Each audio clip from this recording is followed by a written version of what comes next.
Kogo Bóg miłuje, tego chłoszcze. Małe aniołki stukają stoki, a Magdalena.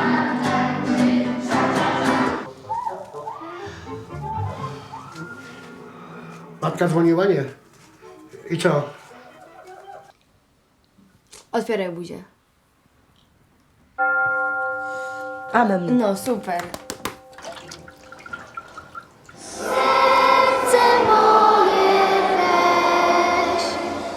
Życie jest szczurem.